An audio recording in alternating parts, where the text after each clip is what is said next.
Hello students and welcome to the channel the H classes. अगर आप मेरे channel पर नए हैं तो मेरे चैनल को सब्सक्राइब कर लें और बेल आइकन को भी प्रेस कर लें ताकि मेरे चैनल के नोटिफिकेशंस आपको मिलते रहें। तो आज हम करने वाले हैं चैप्टर 7 सिविक्स क्लास 7 का, जो कि है अंडरस्टैंडिंग एडवर्टाइजिंग। तो इसमें आज हम करने वाले हैं कि एडवर्टाइजिंग क्या होती है, ऐड क्या होती है, वो कैसे बनती है, ब्रांड क्या होता है, ब्रांड वैल्यू क्या होती है।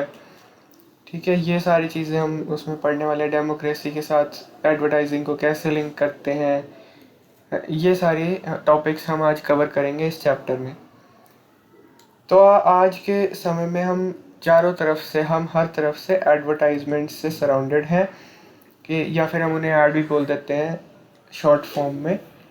तो ये हम टेलीविज़न पे देखते हैं, रेडियो पे सुनते हैं, स्ट्रीट्स पर पोस्टर्स लगे हुए देखते हैं, न्यूज़पेपर्स में देखते हैं, मैगज़ीन्स में भी मिल जाती है हमें एड्स।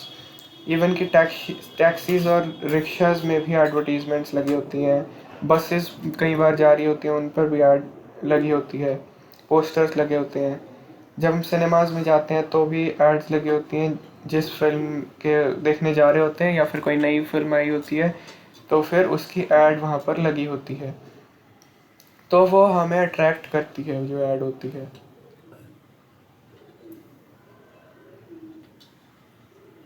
तो एडवर्टीजमेंट्स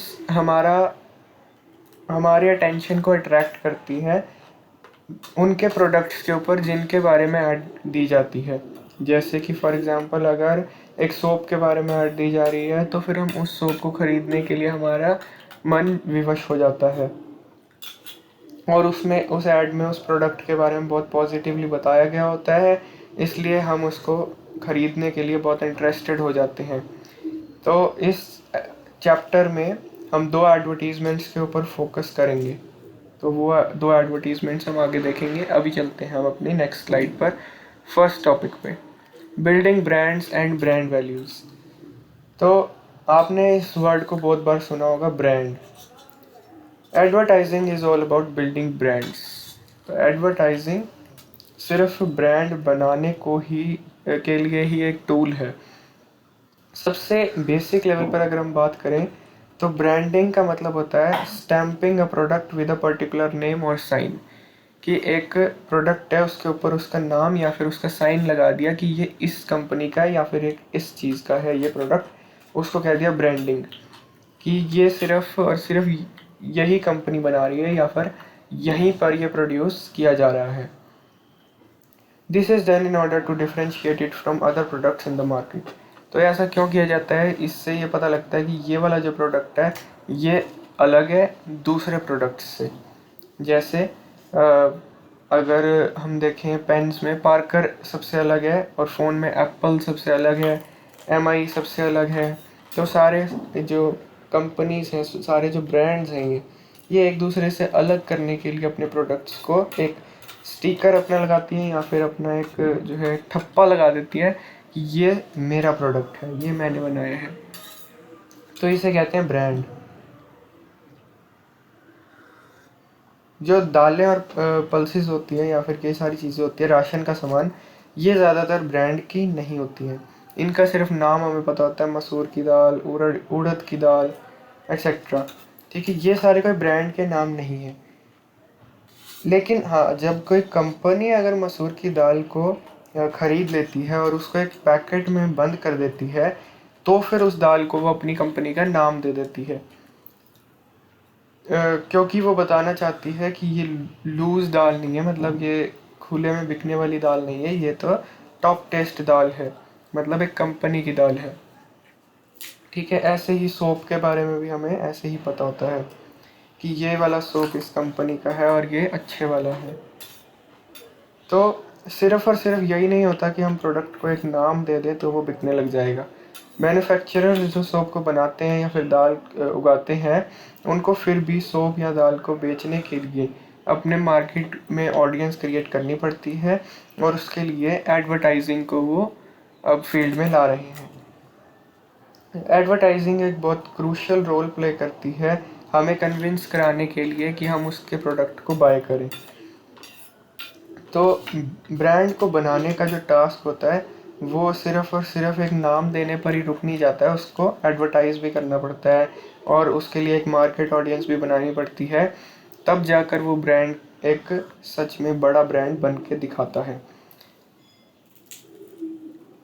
तो लेकिन जब इतनी सारी एड्स हो जाती हैं तो कंज्यूमर जो है, मतलब हम कंज्यूमर जिसने बाय करना है, बायर, वो बहुत कंफ्यूज हो जाता है कि अब मैं टॉप टेस्ट दाल खरीदूं या बेस्ट टेस्ट दाल खरीदूं।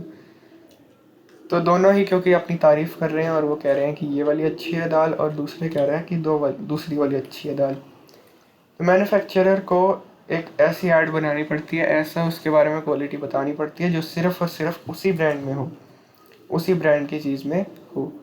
सिर्फ नाम दे देना दाल को कि ये टॉप टेस्ट है या बेस्ट टेस्ट है, उससे शुरू हो जाएगी, ऐसी कोई गारंटी नहीं है। तो एडवर्टाइजर्स जो होते हैं वो उसके लिए स्पेशल वैल्यूज़ बनानी शुरू कर देते हैं कि ये जो दाल है इसमें ये चीज़ है, इसमें ये प्रोटीन है, इसमें कार्बोहाइड्रेट है, इसमें ये है। तो ऐसे कर करके ये पॉलिश वाली नहीं है, ये मिलावट वाली नहीं है, ऑर्गेनिक है, ऐसे करके वो उसकी वैल्यूज़ को बताना शुरू करते हैं। तो ये था हमारा कि ब्रांड क्या होती है, ब्रांड वैल्यू क्या होती है। कि ब्रांड वैल्यू कब बननी शुरू होती है, जब हम उसको एडवर्टाइज करते हैं, उसकी वैल्यूज़ को बताना शुरू करते हैं। अब आता है हमारा next topic, brand values and social values. तो एडवर्टाइजमेंट्स हमारी सोशल और कल्चरल लाइफ का बहुत इंपॉर्टेंट पार्ट बन चुकी है। हम एडवर्टाइजमेंट्स को देखते हैं, उनको डिस्कशन करते हैं उनके बारे में, और हम दूसरे लोगों को इसके बिहाफ पर जज भी करना शुरू कर देते हैं ब्रांड्स के नेम पर, कि वो किस ब्रांड का खाना खाता, मतलब किस ब्रांड के कपड़े पहनता है या किस ब्रांड के सामान को, प्रोडक्ट्स को यूज़ करता है। उसके बेस पे हम दूसरों को जज भी करना शुरू कर चुके हैं। तो जो ब्रांडेड चीज़ें होती है वो बहुत ज़्यादा कॉस्टली मतलब आती हैं, क्योंकि उनमें एडवर्टाइजिंग की कॉस्ट भी जुड़ जाती है, पैकेजिंग की कॉस्ट भी जुड़ जाती है। तो इसलिए बहुत सारे जो लोग हैं वो उसको अफोर्ड नहीं कर पाते, वो ख़रीद नहीं पाते। However, because of the advertisement, people who cannot afford top taste dal might begin to feel that they are not treating their guests properly. तो ऐसा वो सोचने लग जाते हैं, जो लोग नहीं खरीद पाते हैं वो ऐसा सोचते हैं कि अगर कोई उनके घर में गेस्ट आ रहा है और उन्होंने टॉप टेस्ट की दाल नहीं खरीदी है तो वो अपने गेस्ट को प्रॉपरली एड्रेस नहीं कर पा रहे हैं, उनको ट्रीट नहीं कर पा रहे हैं प्रॉपरली। तो एक इन्फीरियॉरिटी फीलिंग आ जाती है, इन्फीरियॉरिटी कॉम्प्लेक्स आना शुरू हो जाता है।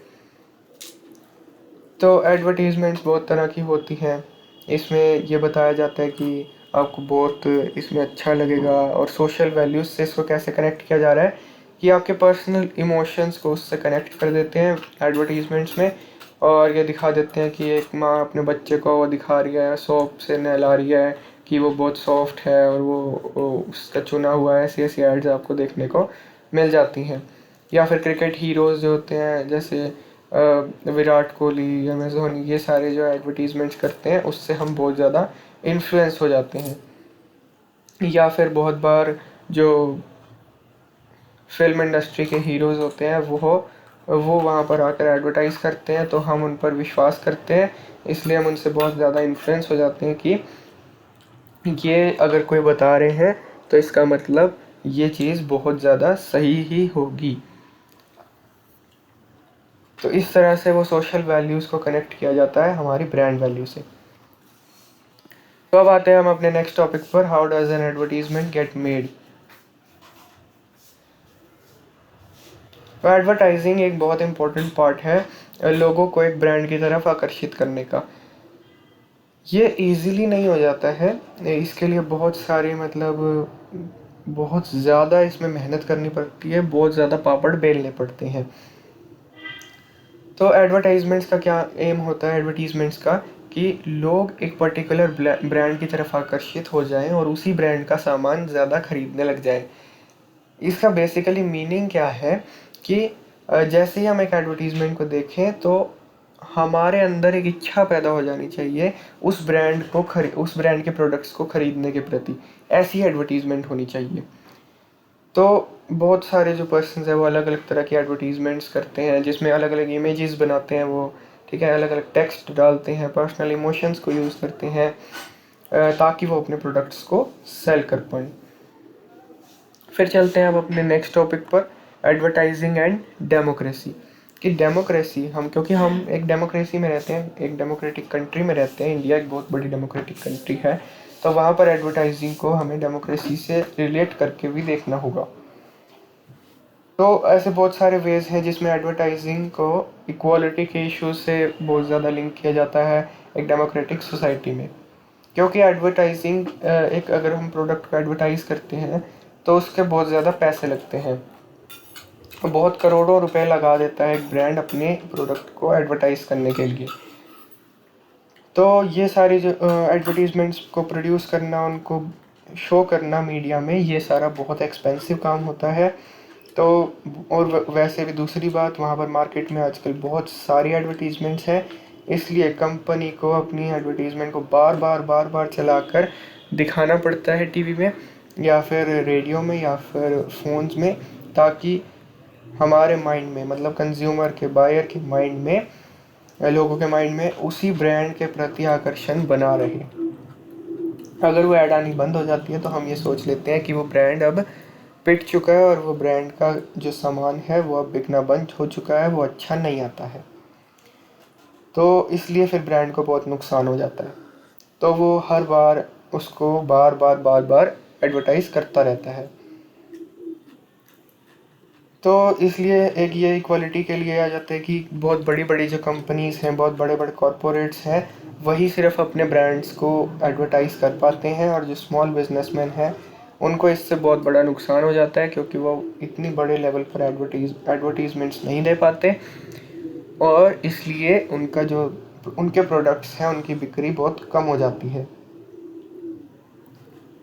तो ऐसा हमारे अंदर ये बिलीफ भी बना दिया जाता है एडवर्टीज़मेंट्स के द्वारा कि जो चीज़ ब्रांड नेम जिस पर है और जो पैकेट में आ रही है वही सिर्फ अच्छी है, और पैकेज्ड चीज़ ही अच्छी है, और जो पैकेट के बिना बिक रही है, खुली लूज़ बिक रही है, वो अच्छी नहीं है।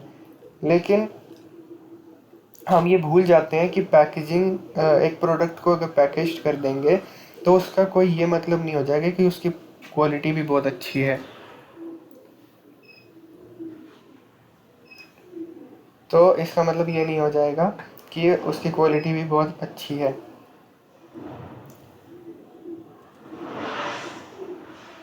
तो एडवर्टाइजिंग हमारे पर्सनल इमोशंस को भी अपील करती है और लोगों को ये एहसास दिलाती है कि जिस ब्रांड की ऐड दी जा रही है वो बहुत ही एक अच्छा ब्रांड है और उसके प्रोडक्ट्स भी बहुत अच्छे हैं।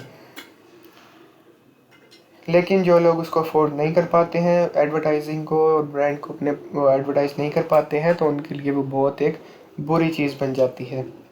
They feel that they are unable to give their loved ones the best care that brand products appear to offer.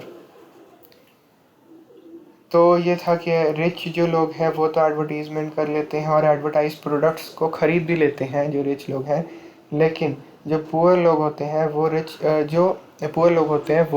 Rich लोगों की तरह एडवर्टाइज प्रोडक्ट्स को नहीं खरीद पाते हैं, और ये उनमें सोशल स्टिग्मा हो जाता है कि वो अपनी फैमिली को वो प्रोडक्ट्स नहीं दे पा रहे हैं जो कि उन्हें देने चाहिए, क्योंकि उनके माइंड में ये थॉट आ जाता है कि सिर्फ पैकेज प्रोडक्ट ही अच्छे हैं और जो हम लूज़ ख़रीद रहे हैं सस्ता सामान वो अच्छा नहीं है।